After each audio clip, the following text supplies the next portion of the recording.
seputar renungan kematian, dan ini pembahasan seputar alam barzakh, dari mulai kematian kemudian masuk ke alam barzakh. Di sana ada himpitan kuburan, fitnah kubur, azab kubur, kemudian juga apa saja yang bisa menyelamatkan kita dari azab kubur, kemudian amal-amal apa saja yang bermanfaat bagi si mayat, dan begitu seterusnya.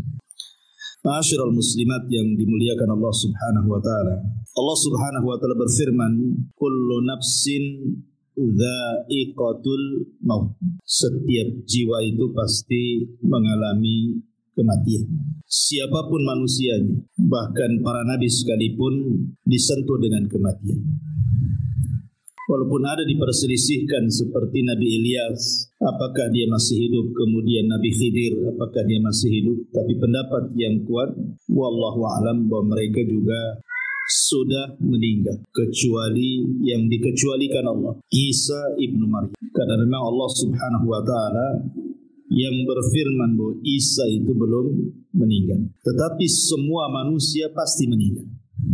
Hatta Isa sekalipun akan meninggal. Makanya ketika para ulama membahas kenapa Nabi Adam alaihi salatu wassalam diturunkan dari sorga ke bumi, supaya mengalami kematian. Sebab kalau Adam tetap di sorga, Adam tidak akan mengalami kematian. Karena sorga itu darul khulud, tempat memang dikekalkan di situ. Makanya Adam supaya disentuh dari kematian, hikmahnya adalah diturunkan dia dari sorga ke bumi. Makanya Adam pun disentuh dengan kematian, dan seluruh anak turunannya juga disentuh dengan kematian. Apalagi kematian itu kan sesuatu yang sudah ditakdirkan.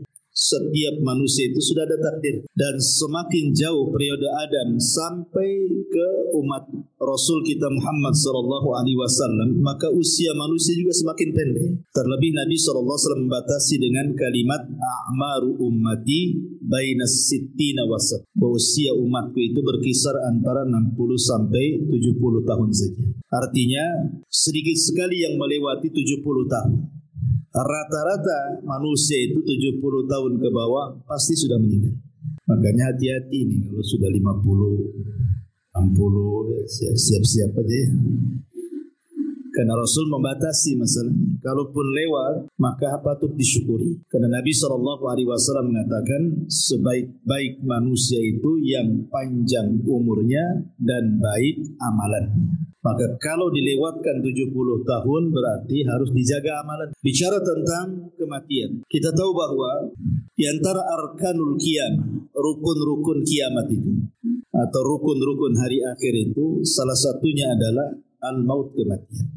Makanya Nabi SAW mengatakan, idza mata ahadukum qamat qiyamatu. Kalau seandainya salah seorang di antara kalian itu meninggal, berarti telah tegak kiamat pada. Kiamat itu maksudnya kiamat besar itu pasti terjadi. Sebagaimana kematian juga pasti berlaku. Tetapi dari dua perkara ini, yang jelas-jelas adalah kematian. Yang pasti, itu pasti adalah kematian. Sebab kiamat besar itu belum pasti kapan terjadinya. Karena Nabi SAW sendiri ketika ditanya oleh malaikat Jibril kapan kiamat, Rasul tidak jawab kan. Rasul hanya mengatakan mal mas'ulu anha bi'a'lama minas sa'id. Orang yang ditanya tidak lebih paham daripada orang yang bertanya. Maknanya Rasul dan Jibril sama-sama tidak tahu kapan kiamat. Tapi kalau kematian itu sudah kepastian. Kenapa? Karena Rasul sudah membatasi umur antara 60 sampai 70 tahun, sedikit yang melewati itu kata Nabi. Nah dari sini karena kematian jauh lebih pasti dibandingkan kiamat, maka sudah selayaknya manusia itu punya persiapan. Apa persiapannya? Tentu tidak lain dan bukan taqwallahi azza wa jalla, bertakwa kepada Allah Subhanahu wa ta'ala. Ma'asyiral muslimat yang dimuliakan Allah Subhanahu wa taala, ada hadis yang panjang sekali. Hadis ini dari Bara bin Azib radhiyallahu anhu. Jadi suatu ketika Nabi SAW itu bersama para sahabat sedang hendak menguburkan salah satu jenazah. Tetapi ketika itu yang menggali lubang belum selesai menggali lahat, sehingga Rasul saat-saat menanti penggalian lahat itu, Rasul mengumpulkan para sahabatnya kemudian berceramah seputar dicabutnya ruh mukmin dan kafir. Lah Nabi SAW kemudian menjelaskan, adapun ruhnya seorang mukmin, kata Nabi SAW, maka akan dicabut dimulai dari jari jemari kaki dan juga tangan. Jadi ruh itu tercabut dari jari jemari dulu, kemudian naik ke atas sampai kemudian di tenggorokan. Lah apabila ruh itu sudah berkumpul di tenggorokan, maknanya ruh tidak mungkin dikembalikan. Kalau ruh sudah sampai di tenggorokan, ruh tidak mungkin dikembalikan lagi ke badan. Inilah isyarat firman Allah Subhanahu wa taala, hatta idza balagatit taraqi wa qila man. Hatta idza balagatit taraq, sampai ketika ruh itu di tenggorokan, maka Allah katakan apa? Wa qila man. Siapa yang bisa meruqyah dia? Maksudnya mengembalikan ruh ke dalam jasadnya. Tidak. Dari sini Rasul mengatakan bahwa tobat seorang hamba tertutup dan tidak ada guna apabila ruh sudah sampai di tenggorokan. Kata Nabi SAW, Innallaha yakbalu taubata abdin ma lam yugharghir. Allah itu masih menerima tobatnya seorang hamba sebelum ruh berada di tenggorokan. Kenapa demikian? Karena tadi ruh tidak bisa dikembalikan. Makanya ada dua waktu tobat itu diterima. Pertama, ruh belum mengumpul di tenggorokan. Yang kedua, matahari belum terbit dari arah barat. Kalau dua perkara belum terjadi, maka ada kesempatan tobat. Tapi kalau dua waktu sudah terjadi, maka tobat tertutup. Kemudian Nabi SAW mengatakan, apabila ruh dicabut itu tabi'ahul basar. Jadi pandangan kita mengikuti. Ruh itu kan keluar dari mulut kita. Kemudian keluar, nanti mata ini mengikuti ruh tercabut. Makanya setiap orang yang meninggal pasti melotot matanya. Karena mengikuti pandangan. Maka disunahkan ditutup supaya tidak mengenakuti orang. Lah disitulah Allah Subhanahu wa taala mengutus malakul maut dan rusulul maut.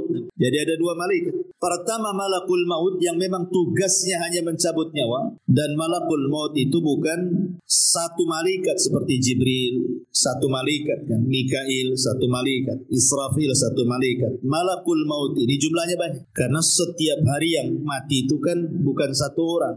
Satu dunia ini bisa ratusan bahkan ribuan kalau terjadi bencana seperti kemarin di Turki kan, itu bisa ribuan dalam satu hari. Kemudian yang kedua ada namanya rusulul maut. Seperti Allah Subhanahu wa taala mengatakan tawaffathum rusuluna. Maka Allah Subhanahu wa taala mewafatkan mereka dengan mengutus rasul-rasul kami. Lalu apa tugasnya rasul-rasul maut itu? Malaikat-malaikat utusan kematian itu ada yang menyiapkan kain kafan dari surga. Kalau dia ruhnya seorang mukmin. Ada yang menyiapkan hanut. Hanut itu maksudnya minyak wangi. Dan ada tugasnya membisikkan di telinga orang yang sedang sakaratul maut. Sebagaimana Allah Subhanahu wa taala berfirman di dalam Al-Qur'anul Karim surah Ibrahim ayat atau surah Fussilat ayat 30. Allah mengatakan innal ladzina qalu rabbuna Allah tsumma istaqamu tatanazzalu alaihimul malaikatu alla takhafu wa la tahzan wa abshiru bil jannati allati kuntum tu'adun. Orang-orang yang mengatakan Rabb kami Allah, kemudian mereka istiqamah, maka turun padanya para malaikat saat menjelang wafat. Kemudian membisikkan di telinganya, jangan takut, jangan sedih, berbahagialah. Karena surga sudah menanti untukmu apa yang Allah janjikan kepada. Dalam ayat yang lain surah An-Nahl 31-32 Allah mengatakan yaquluna salamun alaikum udkhulul jannata bima kuntum ta'malun. Keselamatan bagi kalian, masuklah kalian ke dalam surga karena apa yang kalian kerjakan. Makanya kemudian Nabi SAW mempermisalkan saking lembutnya malaikat pencabut nyawa, ketika mencabut nyawa ruhnya orang yang beriman itu dipermisalkan seperti tetesan air yang terakhir keluar dari mulut teko. Makanya sering saya istilahkan kan Bu, kalau ada ibu punya teko diisi air yang banyak, kemudian kita tuang, otomatis deras sekali karena masih banyak airnya. Tapi kalau isi teko itu tinggal satu tetes, kemudian kita tuangkan seperti ini, tentu yang satu tetes itu akan mengalir dengan pelan, karena tinggal satu tetes masalah. Pelan sampai masuk di moncong teko, kemudian netes di ujung teko kan. Lah Rasul sallallahu alaihi wasallam mempermisalkan seperti itulah lembutnya ruh seorang mukmin ketika dicabut. Seperti tetesan yang terakhir. Saking lembutnya dari jemari naik terus ke badan sampai ke tenggorokan, sampai kemudian keluar dari mulut seorang mukmin. Tetapi walaupun demikian, yang namanya kematian itu pasti ada sakaratnya. Setiap kematian itu pasti ada keperitannya, ada rasa sakit, dan itu dialami Nabi SAW. Kalau Nabi saja mengalami, apalagi kita. Nabi yang mengatakan wa inna lil mauti la sakarat. Rupanya dalam kematian itu ada sakaratnya, ada rasa sakitnya, yang terkadang tidak ada yang tahu rasa sakit itu kecuali Allah Subhanahu wa ta'ala. Tetapi tentu rasa sakit yang diterima oleh seorang mukmin saat detik akhir wafat dia, boleh jadi itu adalah penggugur dosa yang terakhir. Boleh jadi rasa sakit yang dialami di dia itu adalah penggugur dosa terakhir dia. Artinya sebuah kebaikan, bukan sebuah keburukan. Tapi rasa sakit yang dialami orang kafir, munafik, fasik boleh jadi awal azab bagi dia. Terkadang kita bisa melihat ada orang koma itu berbulan-bulan disiksa oleh Allah Azza wa Jalla karena dosanya kan. Tapi ada orang mati itu rasanya enak nengoknya. Senyum, bisa mengucapkan kalimat la ilaha illallah, tahu-tahu sedang sujud meninggal, tahu-tahu sedang ibadah meninggal, tahu-tahu baca Quran pula dia meninggal kan. Macam-macam orang meninggal. Tapi yang jelas bahwa ketika tugas malaikat maut hanya mencabut ruh itu saja selesai, maka yang bertugas selanjutnya adalah siapa? Rusulul maut. Diletakkan ruhnya di kain kafan dari sorga, kemudian dibaluri minyak wangi dari sorga, kemudian dibalut yang subhanallah dijelaskan dalam hadis itu bau minyak wangi dari sorga itu membumbung sampai ke langit. Sehingga semua para malaikat di langit itu bertanya, itu ruhnya siapa itu? Maka malaikat yang bertugas membawa ruh ini naik ke langit akan menyebutkan nama terbaik yang disukai dia ketika di dunia. Ruhnya fulan ibnu fulan. Makanya penting orang punya nama baik. Maka ketika ruh itu naik ke langit, disinilah Allah Subhanahu wa ta'ala memberikan kemuliaan kepada ruhnya seorang mukmin dengan menyuruh para malaikat penjaga langit itu untuk membuka pintunya. Karena langit itu kan punya pintu. Jadi naik ke langit pertama dibuka pintunya, naik ke langit kedua dibuka pintunya, ketiga, keempat, sampai ketujuh, sampai melewati langit ketujuh. Entah sampai mana wallahu a'lam, tidak dijelaskan, tapi yang jelas kemudian Allah Subhanahu wa ta'ala berfirman kepada ruhnya seorang mukmin ini, letakkan kembali ruh kepada jasadnya, kemudian naikkan catatannya fil illiyin. Artinya ruhnya seorang mukmin itu akan berjumpa dengan Allah, dan perjumpaan kita dengan Allah itu di 4 tempat kan sudah saya jelaskan. 2 di dunia dan 2 di akhirat. 2 di dunia, yang pertama saat solat. Itulah saat perjumpaan kita dengan Allah. Sebenarnya saat solat itu adalah saat perjumpaan kita dengan Allah. Karena Allah yang mengatakan, wa innaha lakabiratun illa 'alal khashi'in. Solat itu berat kecuali bagi orang-orang yang khusyuk. Kemudian Allah tafsirkan dalam Al-Quran, siapa orang-orang yang khusyuk itu? Alladzina yadhunnuna annahum mulaqu rabbihim. Orang-orang yang yakin bahwa mereka sedang berjumpa dengan Allah. Kemudian yang kedua, ini saat sakaratul maut, saat ruh dibawa oleh malaikat Rusulul Maut ke melintasi langit ketujuh, itu juga berjumpa dengan Allah. Dan Allah katakan, kembalikan ruhnya ke dalam jasadnya, kemudian naikkan catatannya di tempat yang paling tinggi yang disebut dengan Illiyin. Kemudian 2 nanti kelak pada hari kiamat, ketika Allah Subhanahu wa ta'ala menggiring manusia sesuai dengan sesembahannya. Jadi Allah akan mengumpulkan manusia itu sesuai dengan sesembahannya. Yang nyembah sapi di sana, yang nyembah ular di sana, yang nyembah batu di sana. Jadi manusia itu akan dikumpulkan bersama sesembahan. Ketika semua manusia dikumpulkan bersama sesembahannya, disitulah Allah Subhanahu wa ta'ala akan menampakkan siapa yang menyembah kepada dirinya. Akan menampakkan kepada manusia yang selama ini menyembah kepada dirinya. Anehnya, di situ orang yang beriman dengan orang munafik dikumpulkan. Ketika Allah Subhanahu wa ta'ala kemudian menyingkapkan dirinya, maka semua orang-orang yang beriman sujud. Tapi orang-orang munafik tidak bisa sujud. Fala yastati'. Inilah perjumpaan orang-orang yang beriman kelak di padang mahsyar, dan yang terakhir tentu di sorga. Dan itu nikmat yang paling besar, ru'yatullahi azza wa jalla, memandang wajah Allah Subhanahu wa ta'ala. Jadi ketika ruh itu kemudian naik ke langit dan Allah Subhanahu wa taala memerintahkan untuk dikembalikan ke dalam jasadnya, kapan itu peristiwa ini? Ketika manusia sibuk sedang fardu kifayah. Jadi ketika mayat meninggal, roh diangkat itu kan orang-orang sibuk, ada yang memandikan, ya kan? Ada yang mengkafankan, ada yang menyolatkan. Jadi mayat itu sendiri yang sudah tidak ada ruh itu sibuk sedang difardu kifayahkan, sementara ruh itu punya kesibukan sendiri, gitu maksudnya. Baru setelah kemudian selesai menyolatkan, kemudian ruh ini dimasukkan ke dalam jasadnya dimasukkan ke dalam keranda, kemudian menuju kuburan, ya kan? Maka ruh ini kemudian masuk di situ. Kalau ruhnya orang-orang yang beriman, maka akan bicara, qaddimuni, segerakan aku. Jadi ketika berada di atas kendaraan itu, keranda itu, maka ruhnya orang yang beriman itu yang masuk ke dalam jasadnya, dia akan bicara, tapi tidak ada yang mendengar. Ya, walaupun mungkin suaminya, istrinya, ayahnya, anaknya, nggak ada yang mendengar. Walaupun dia teriak-teriak, qaddimuni gitu. Segerakan aku.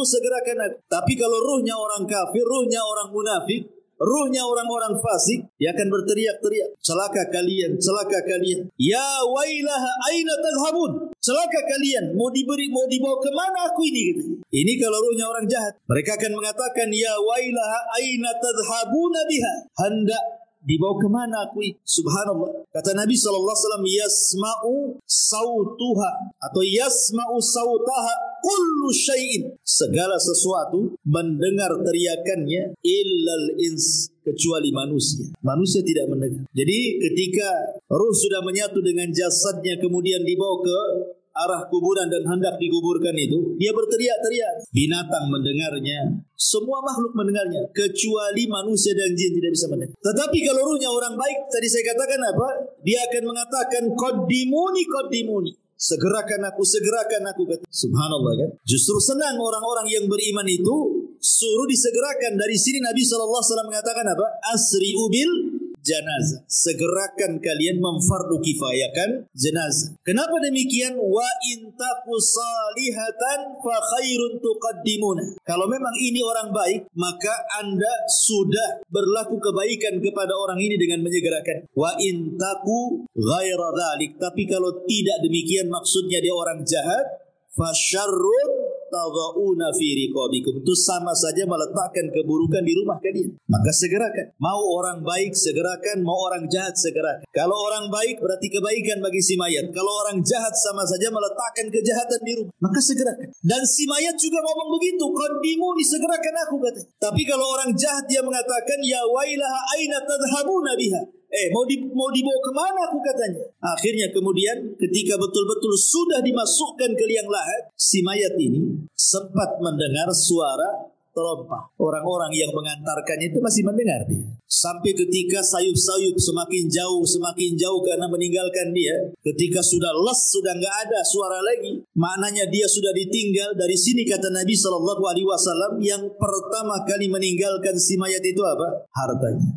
Yang pertama kali meninggalkan si mayat itu hartanya. Baru setelah itu keluarga. Makanya Nabi SAW mengatakan dalam sebuah hadis seperti itu. Jadi yang pertama berpisah dari si mayat itu hartanya dulu. Coba sekaya apapun orang mati itu, kalau dia sudah meninggal, tetap saja kain kafannya yang murah, kan?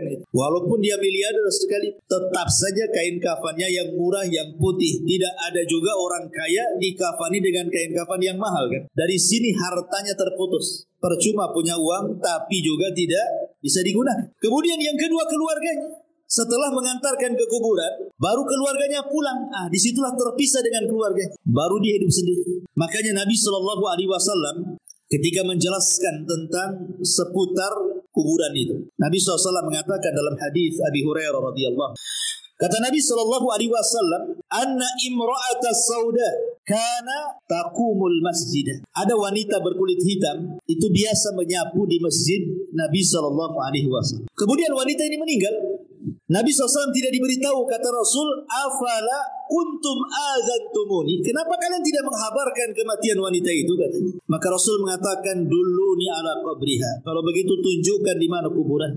Kemudian Nabi SAW setelah ditunjukkan kuburannya, apa kata Rasul? Inna hadhil kubur mamlu'atun zulmatun ala ahliha wa innallaha azza wa jal yunawwiruha lahum bisalati alaihim. Kata Nabi SAW, sesungguhnya kuburan-kuburan ini dipenuhi dengan kegelapan-kegelapan bagi para penghuninya. Dan sesungguhnya Allah Subhanahu wa taala menyinarinya bagi mereka dengan salatku terhadap mereka. Dari sini kita tahu bahwa orang masuk kuburan itu gelap, sangat gelap gitu ya. Karena Rasul yang mengatakan bahwa kuburan-kuburan ini penuh dengan kegelapan. Bukan hanya penuh dengan kegelapan, Bu ya, tapi penuh dengan ketakutan. Dan itu disebutkan dari Hani radhiyallahu an, budaknya Utsman ibn Affan radhiyallahu an. Dia berkata, "Kana Utsman idza waqafa ala qabrin baka hatta yablu lihiyatahu." Kebiasaan Utsman, kata Hani ini, jika berhenti di sebuah kuburan, beliau menangis sampai tangisannya membasahi janggut. Faqila lahu, maka dikatakan kepadanya, "Tudzakkirul jannata wan nar fala tabki wa tabki min hada." Wahai Utsman, kau diingatkan dengan surga dan neraka tak menangis, tetapi diingatkan dengan kuburan menangis pula. Apa jawaban Utsman? Kata Utsman ibn Affan radhiyallahu anhu mengatakan, "Inna Nabiyya sallallahu alaihi wasallam qala," karena Nabi SAW bersabda, "Innal qabra awwalu manzilin min manazilil akhir, fa in naja minhu fama ba'dahu aisar minhu, wa illam yanju minhu fama ba'dahu ashaddu minhu." Qala wa qala an-nabiy sallallahu alaihi wasallam, "Ma ra'aitu mandaran qad illa al-qabru afda'u minhu." Kata Utsman ibn Affan radhiyallahu anhu, aku pernah mendengar Nabi sallallahu alaihi wasallam bersabda, kubur ini adalah persinggahan pertama dari persinggahan-persinggahan akhir. Bila seseorang selamat dari keburukan kubur, maka setelahnya lebih mudah baginya. Tapi bila dia tidak selamat dari keburukan kubur, maka setelahnya lebih berat. Kemudian Utsman mengatakan, sungguh aku pernah mendengar Rasul mengatakan, aku tidak melihat satu pemandangan pun yang lebih menakutkan dibandingkan kuburan, kata Rasul. Jadi kuburan ini menakutkan dan juga menggelap. Lah ketika kemudian si mayat ini sedikit demi sedikit kan sudah hilang suara trompa yang didengar yang mengantarkannya itu. Disitulah datang dua malaikat yang disebut dalam hadis itu namanya Munkar dan juga Nakir. Apa yang dilakukan Munkar dan Nakir? Kata Nabi dalam hadis Bara bin Azib ini, fayatihi malakan. Kemudian dua malaikat datang kepadanya. Fayajlisanihi, maka mendudukkan si mayat itu yang sudah ditiupkan roh itu tadi. Fayaqulani lahu, maka keduanya akan membentak dan mengatakan, man rabbuk, siapa Rabb? Fayaqul, karena dia orang yang beriman, dia mengatakan, Rabbi Allah, Rabbku Allah. Fayaqulani lahu, maka keduanya akan mengatakan kembali, ma dinu, apa agama? Fayaqul, maka dia akan mengatakan, diniyal Islam, agamaku Islam. Fayaqulani lahu, maka dua malaikat akan berkata lagi, ma hadzal rajul alladhi bu'itsa fikum. Tahukah kalian siapa orang yang diutus kepada kalian ini? Fayaqul, karena dia orang yang beriman, dia mengatakan, huwa Rasulullah sallallahu alaihi wasallam. Dia adalah Rasul sallallahu alaihi wasallam, Muhammad ibn Abdullah alaihi salatu wassalam. Kemudian malaikat tadi berkata lagi, wa ma yudri, bagaimana kau tahu dia Rasulullah? Kok bisa kamu tahu dia Rasulullah? Fayaqul, maka dia mengatakan, qara'tu kitab Allah fa amantu bihi wa saddaqtu, aku membaca Al-Quran, ku beriman dengan Quran, ku benarkan Quran. Fayunadi munadin fis sama. Ketika dia bicara seperti itu, maka tiba-tiba ada penyeru dari langit, ang sadaqa abdi, hambaku telah benar. Hambaku telah benar dengan jawaban.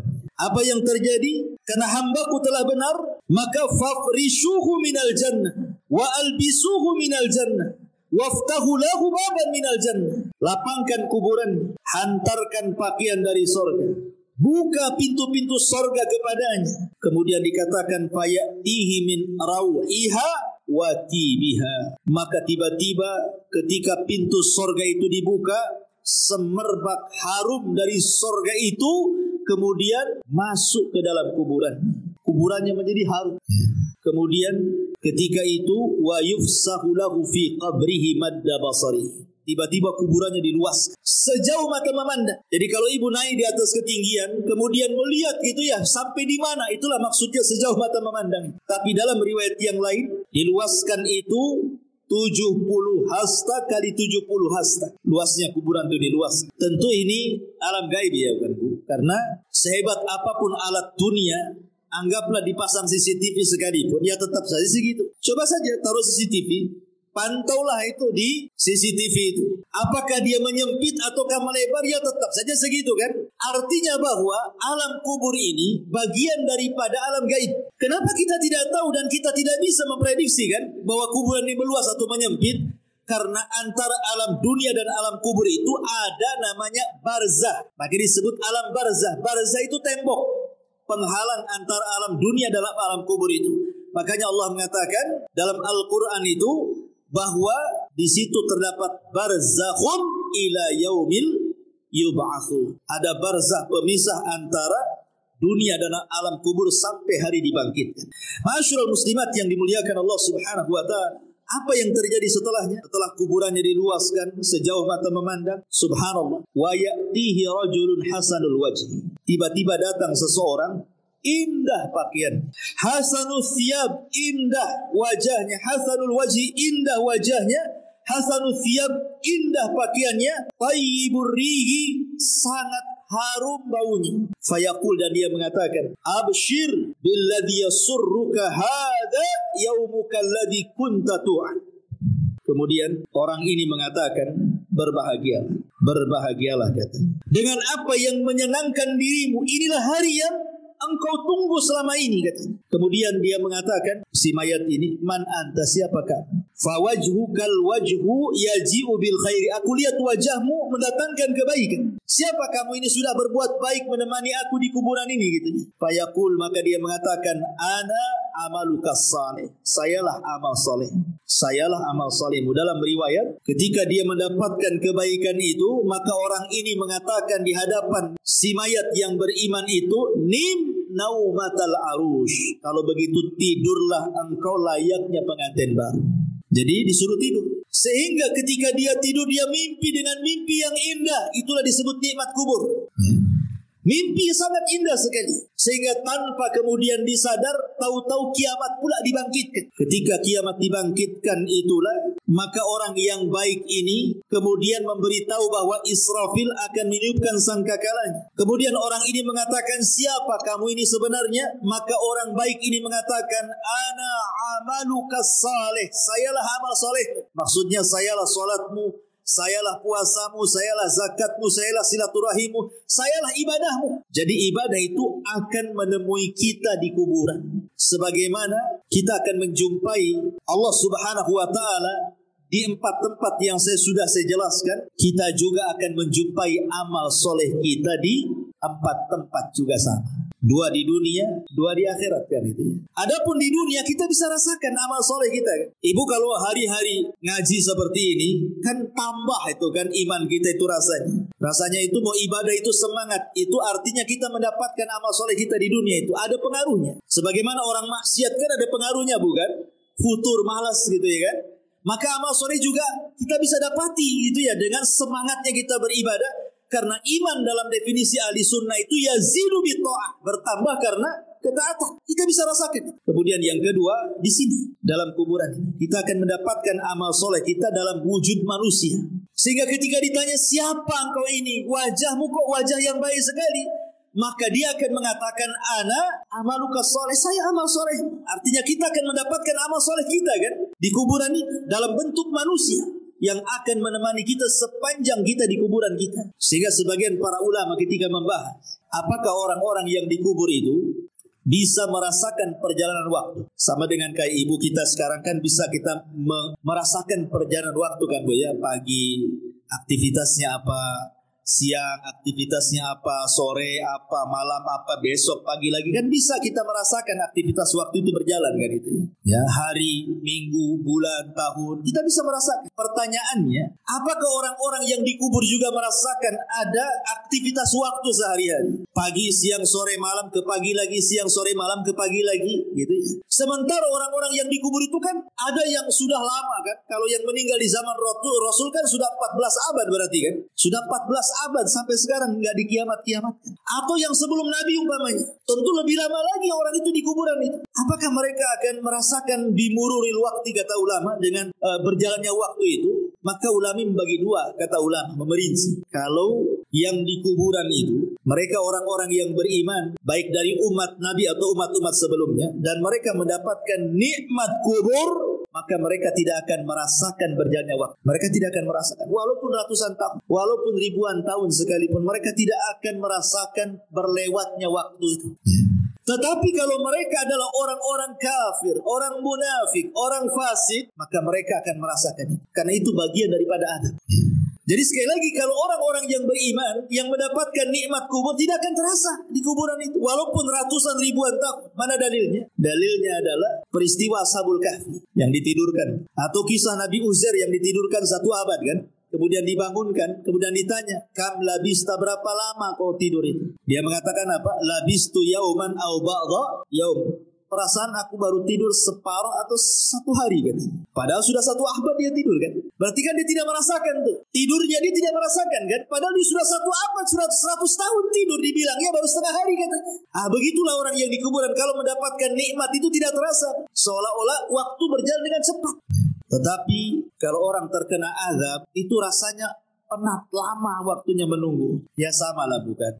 Kita menanti orang jenuh gitu kan, lama kali kan. Rasa mau balik saja, nggak datang-datang, ditengok tak nampak, ditengok tak nampak. Ya dah, saya tinggal aja lah. Kan ada kejenuhan tuh. Ya. Tapi kalau asik bu ya, ibu pengantin baru dengan suami kan, nongkrong tuh di taman, tahu-tahu maghrib. Ya kan namanya orang nih nggak pandang, kok tahu-tahu maghrib katanya kan.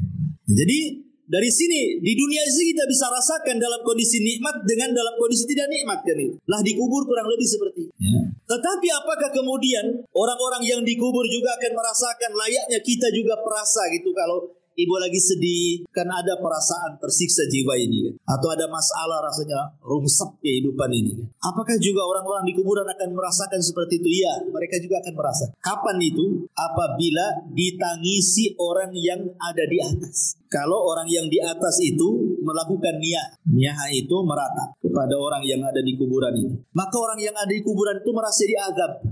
Maksud diazab itu bukan azab fisik, bukan, tapi azab jiwa. Jiwanya itu sedih, tersiksa. Ya.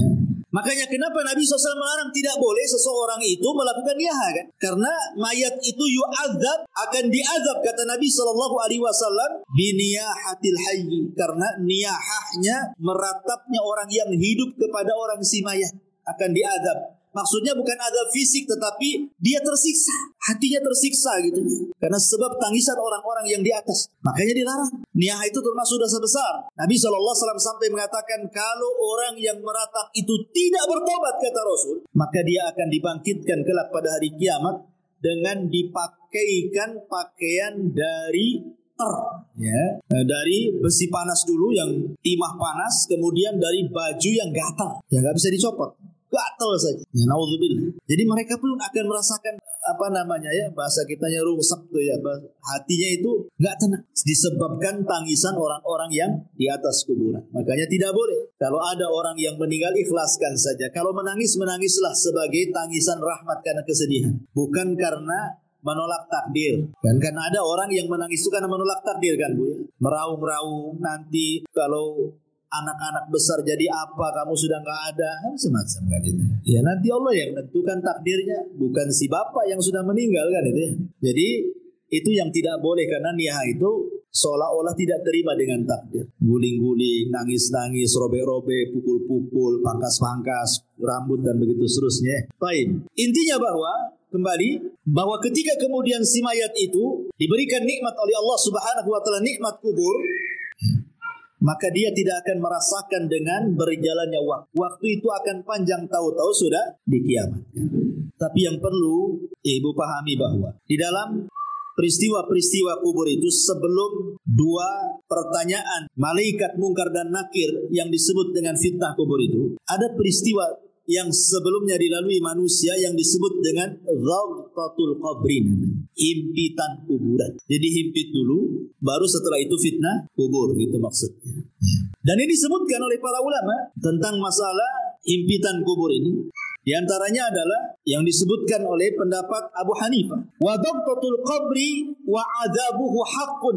Himpitan kuburan, kemudian siksa kubur itu adalah perkara yang benar-benar akan terjadi. Jadi perkara himpitan kuburan dan azab kubur, kata Abu Hanifah, adalah sesuatu yang benar-benar akan terjadi. Bahkan Al-Imam Al-Muzani rahimahullahu taala mengatakan, beliau mengatakan summa hum ba'da dhaghtati fil qubur musa'alun. Kemudian mereka setelah dihimpit dalam kuburan, baru kemudian mereka akan ditanya. Dari sini kita tahu bahwa sebelum proses pertanyaan dua malaikat Munkar dan Nakir, ada peristiwa namanya Dhaghtatul Qabri, himpitan kuburan. Himpitan kuburan ini itu sangat menyakitkan bagi si mayat, karena ketika roh itu sudah menyatu dengan jasadnya, kemudian tanah itu menyempit sampai meretakkan semua tulang dan persendian. Itu kalau orang kafir. Dan dia akan menjerit di mana jeritannya tidak ada yang mendengar, manusia dan jin,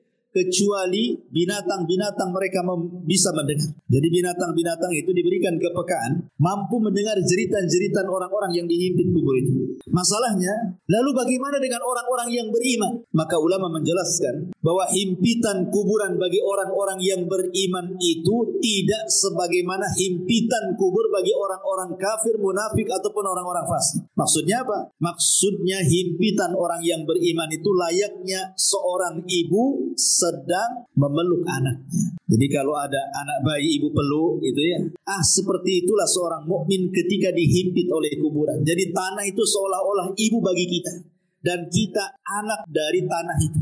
Jadi tanah itu menghimpit kita itu seperti seolah-olah ibu memeluk seorang bayi. Kenapa demikian? Sebab kalau seandainya himpitan itu meretakkan gitu ya, menyakitkan persendian, meretakkan tulang-tulang, tentu akan bercanggah dengan hadis-hadis. Seperti umpamanya Nabi SAW ketika didatangkan seorang bayi kemudian dikubur. Kata Nabi SAW, kalau ada orang yang selamat dari himpitan kubur, tentu bayi ini kan selamat. Bayi ini salahnya apa? Kok dihimpit? Kan belum berbuat dosa kan? Berarti himpitan bayi ini tidak akan mempengaruhi kepada bayi. Atau ketika Nabi SAW menceritakan tentang Sa'd bin Mu'adz, seorang pemimpin Aus, yang ketika meninggal itu kan bergegar arasnya, 70.000 malaikat turun mengantarkan jenazah. Kemudian Nabi SAW mengatakan, kalau ada orang yang selamat dari himpitan kubur, inilah orangnya. Maksudnya Sa'd bin Mu'adz. Tapi dia pun tak selamat. Berarti menunjukkan bahwa bukan himpitan kubur kepada Sa'd bin Mu'adz atau kepada bayi tidak akan sama dengan himpitan kepada orang-orang kafir.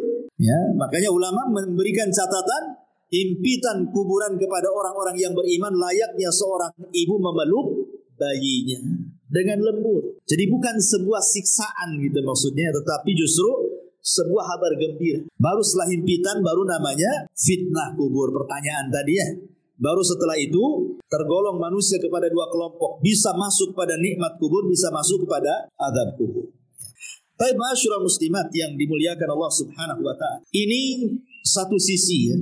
Maksudnya kalau ruhnya itu orang yang beriman. Sekarang kalau ruhnya orang kafir munafik, tentu sebaliknya daripada ruhnya orang-orang yang beriman. Di antaranya ada Nabi SAW mengatakan kalau ruhnya orang kafir ketika dicabut itu Nabi SAW mempermisalkan seperti safud. Safud itu macam pisau yang bengkok seperti ini.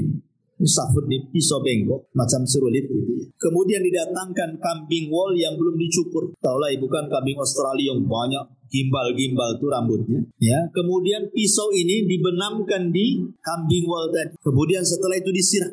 Secara otomatis, maka bulu-bulu kambing yang disiram itu kan akan nempel di pisau.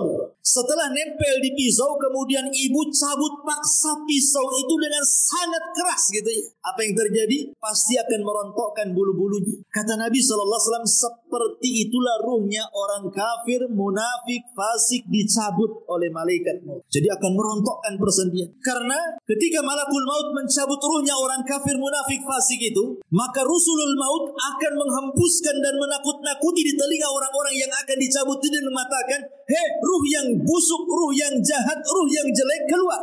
Di sana kemurkaan dan kemarahan Allah sudah menantimu.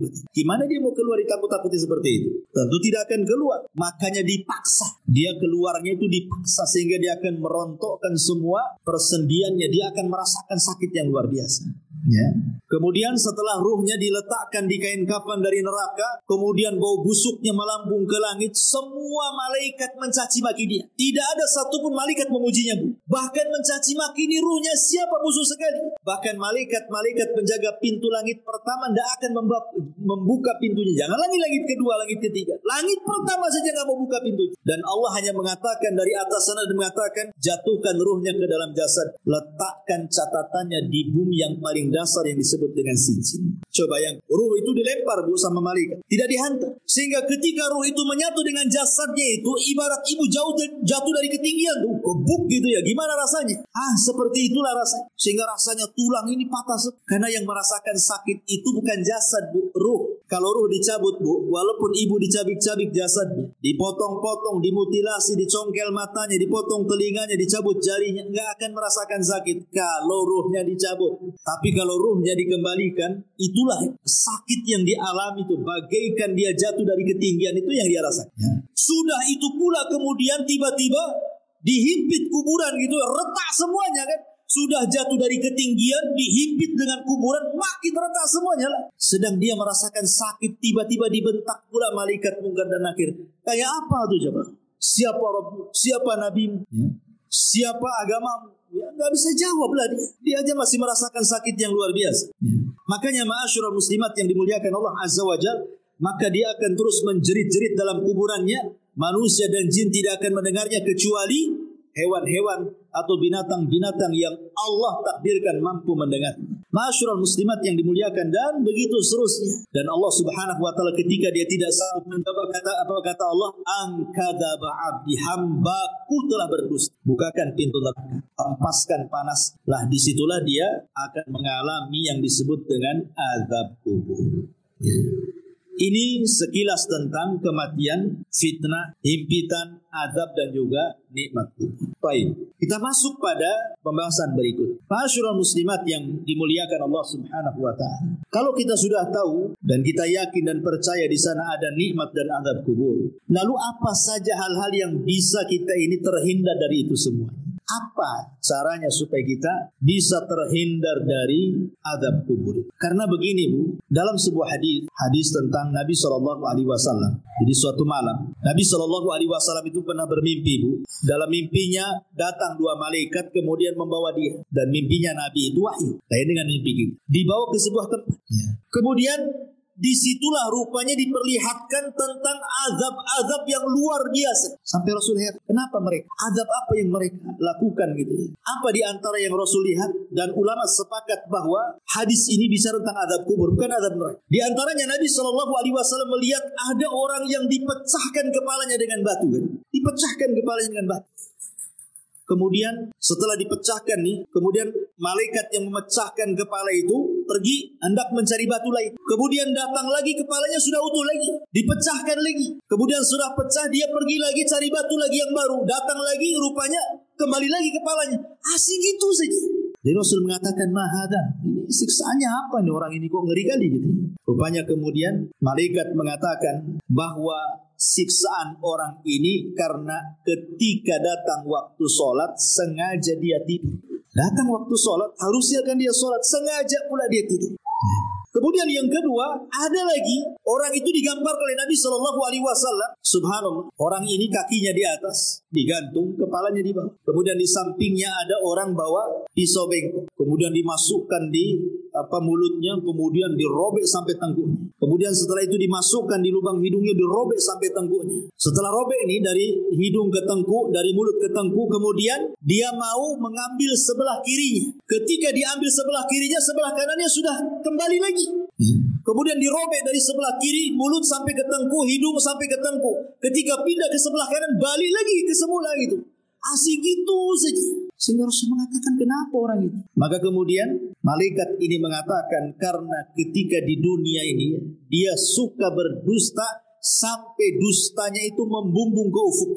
Maksudnya apa dusta membumbung ke ufuk itu, Bu? Maksudnya dusta membumbung ke ufuk itu maksudnya Dustanya itu sampai menyebar kemana-mana. Dahulu orang berdusta menyebar itu kan sulit, Bu. Namanya kita mau berdusta untuk menyebar di satu puskopkar ini agak sulit karena kan dari mulut ke mulut. Tapi kalau sekarang ini kita nulis di medsos saja sebuah berita hoax, itu sudah menyebarkan satu dunia, bukan? Jadi hadis ini baru dipahami oleh para ulama. Rupanya inilah yang dimaksud orang berdusta sampai membumbung ke ufuk itu. Sekali nulis kemudian langsung di-share. Bukan hanya satu grup, satu dunia tahu. Inilah maksudnya berdusta membumbung ke ufuk. Naudzubillah, sekarang loh hari-hari orang berdusta semua orang lihat. Mampus saya bilang. Kemudian ada juga Nabi SAW melihatkan ada orang yang telanjang, tidak pakai baju dan tidak pakai celana, telanjang bulat. Laki-laki dan perempuan rupanya berada di penggorengan, bejana, kemudian dibakar di bawah. Dia tidak bisa keluar dari bejana itu, kepanasan luar biasa. Ketika ditanya, rupanya mereka adalah para pezina. Kemudian Rasul melihat lagi ada danau semua darah, bukan air tapi darah. Jadi ada orang yang berenang di tengah itu, berusaha ke pinggir tidak bisa karena setiap ke pinggir ada malaikat yang menyuapkan dengan batu. Akhirnya ke tengah lagi, ke pinggir disuapin batu lagi, ke tengah lagi, tersiksa orang. Ketika ditanya, rupanya mereka adalah para pemakan riba. Ya. Kemudian juga ada separuh jasadnya bagus, separuhnya jelek. Jadi jasad kesininya cantik, kesininya busuk gitu ya. Ada dua wajah gitu, dua badan. Satunya jelek, satunya bagus gitu. Ketika kemudian ditanya siapa mereka, mereka lah yang mencampur adukan antara amal saleh dengan perbuatan jahat, mencampur adukan yang hak dengan yang batil. Kemudian ada juga kaum itu kukunya banyak, itu kukunya itu dari nuhas, disebutkan dari besi. Kemudian dicakar-cakar oleh sendiri itu sampai terkelupas daging dari tulangnya itu dicakar sendiri. Rupanya ketika ditanya siapa mereka, kok bisa mencakar-cakar badannya sendiri sampai terkelupas daging dari tulang. Kemudian malaikat, mereka lah orang-orang yang suka membicarakan aib orang lain. Ya, mereka lah orang-orang yang suka membicarakan aib orang lain. Dan banyak lagi. Rasul menjumpai aneh-aneh siksaan orang-orang itu. Dan ulama mengatakan ini bukan siksaan neraka, ini siksa kubur. Apa penyebabnya coba? Penyebabnya banyak. Tadi sudah disebutkan di sini. Di antaranya orang yang tidur saat waktu sholat, kemudian orang yang berdusta sampai membumbung ke langit, kemudian orang yang makan riba, kemudian orang yang berzina, kemudian orang yang membicarakan aib orang lain alias ghibah.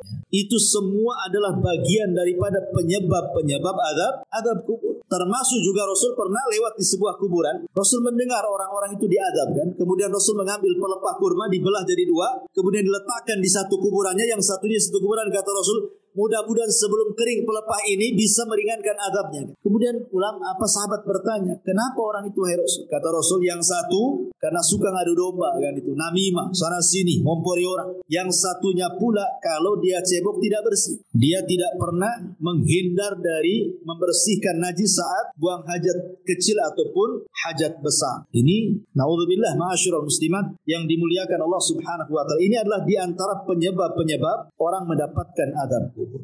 Baik, kalau ini penyebab-penyebab, lalu siapa orang-orang yang akan terhindar dari azab kubur? Pertama, orang yang terhindar dari azab kubur adalah orang-orang yang mati syahid. Dan itu berdasarkan hadis, ma balul mu'minin yuftanuna fi kuburihim illa syahid. Ya Rasulullah, mengapa kaum mukminin diuji dalam kuburan kecuali yang mati syahid? Maka Rasul mengatakan, kafa bi barikatis suyuf ala ra'si fitnah. Cukuplah kilatan-kilatan pedang di atas kepala mereka saat perang itu menjadi fitnah bagi mereka. Maka mereka tidak akan terkena fitnah kubur. Mereka tidak akan terkena fitnah kubur. Secara otomatis tidak akan dapat azab kubur. Kalau fitnah saya saja tidak dapat, tidak ditanya, berarti langsung mendapatkan nikmat kuburan itu.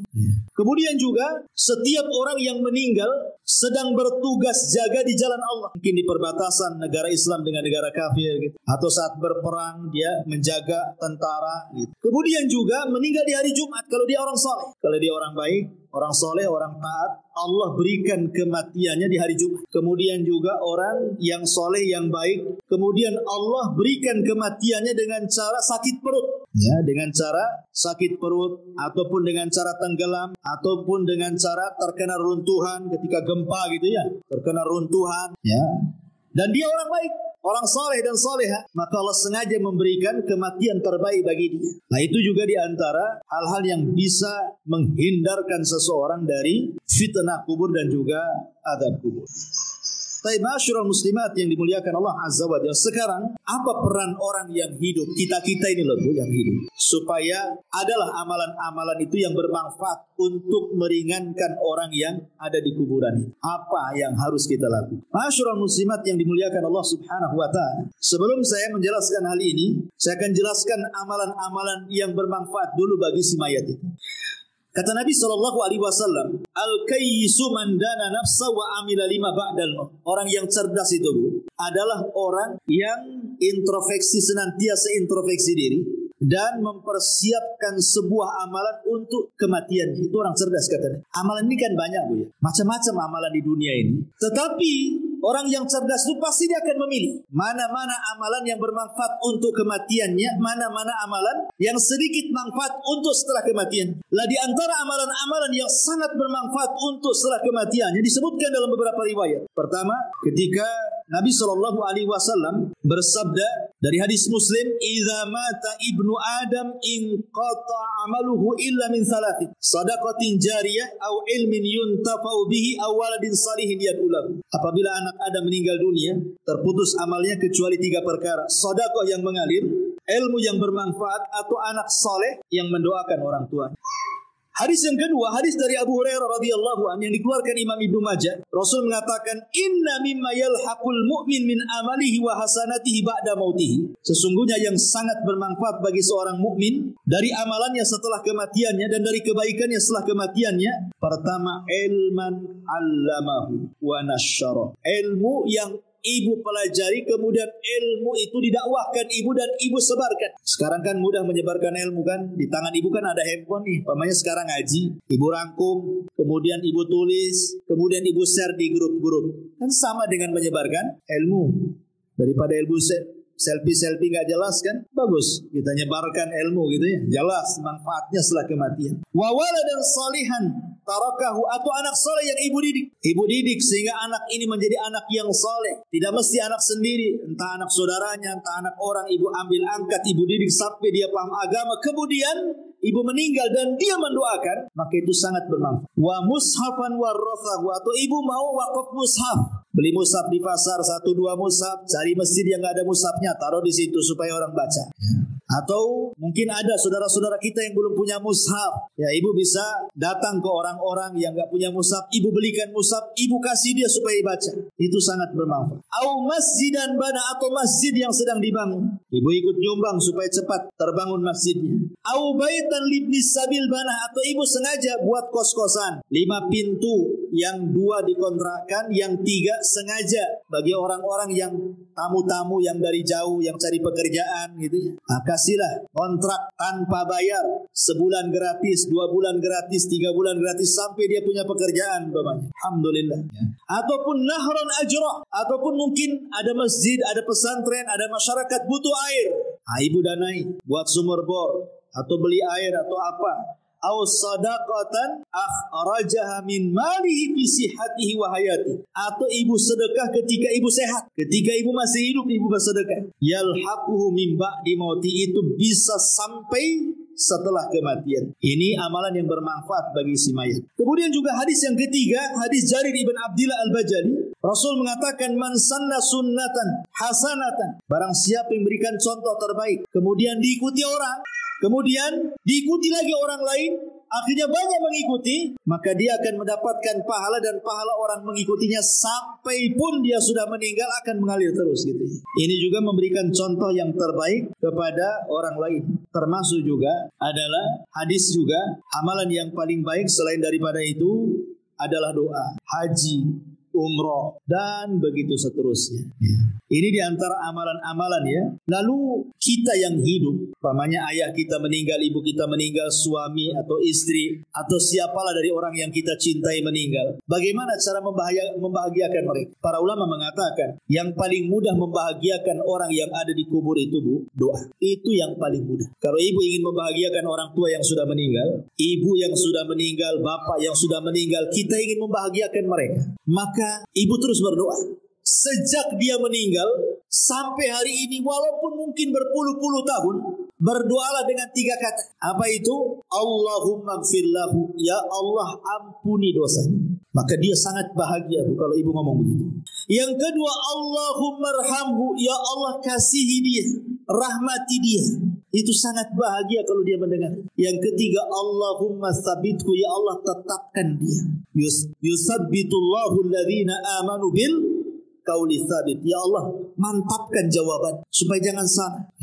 Karena orang itu kan akan terus diazab oleh Allah Subhanahu wa taala. Kan kalau dia dapat azab kubur, naudzubillah. Kalau dia dapat nikmat kubur, alhamdulillah. Lah orang-orang yang diazab itu mereka juga menunggu-nunggu kita gitu ya, doa-doa kita itu. Karena itu bisa meringankan azab mereka. Dengan kita berdoa kepada Allah, ya Allah ampuni dosa dia, rahmati dosa dia, mantapkan dia ya Allah, berikan dia kemudahan di situ. Itu sangat bahagia si mayat itu. Bahagia. Termasuk juga yang kedua setelah doa, sedekah. Sedekah itu membahagiakan orang mati. Ibu ada uang, nampak ada masjid, saya sedekah untuk orang mati. Nampak ada orang fakir miskin, anak yatim, sedekah untuk orang mati. Nampak ada orang yang perlu kita bantu, sedekah untuk orang mati. Dan begitu seterusnya. Itu sangat bahagia orang si mayat. Itu sebenarnya yang bisa membahagiakan orang yang sudah mati. Doa dan sedekah. Itu yang sudah jelas-jelas. Ya, adapun yang lain kan jadi perselisihan para ulama seperti baca Quran itu jadi khilaf ulama. Nah, kita kan cari yang jelas-jelas saja, yang tidak ada khilaf ulamanya di sini. Ya. Jadi itu diantara hal-hal yang bermanfaat bagi si mayat yang paling penting adalah doa dan juga sedekah. Dan ingat jangan sampai niyah. Itu akan menyakiti hati dia. Jangan sampai niyah. Merata. Makanya kenapa dalam Islam itu wanita dilarang sering-sering datang kuburan kan? Bahkan Rasul mengatakan la'anallah zawarat, dalam riwayat zuwarat al-kubur. Allah melaknat wanita-wanita yang suka ziarah kubur. Maksudnya suka ziarah kubur ini karena bahasanya pakai siagul mubalaghah. Zuwarat atau zawarat itu menggunakan siag al-mubalaghah, artinya yang sering-sering. Boleh sekali-kali tapi jangan sering-sering. Karena sering-sering ziarah kubur itu akan menggugah sehingga orang itu takut meratap. Ya, meratap itulah yang tidak boleh. Makanya cukuplah para wanita ini berdoalah dalam solat-solat, dalam sujud, terutama dalam sujud ya. Itu yang paling efektif dalam sujud karena kedekatan kita dengan Allah itu saat sujud. Minta saat sujud, minta saat sepertiga malam. Itu sangat bahagia orang-orang yang ada di kuburan dengan doa-doa kita kepada mereka, dan itu yang dinanti-nanti. Nah, ini juga di antara hal-hal yang berkaitan dengan hal-hal yang bisa membahagiakan mereka. Wallahu alam, saya kira cukup, sudah hampir setengah 12.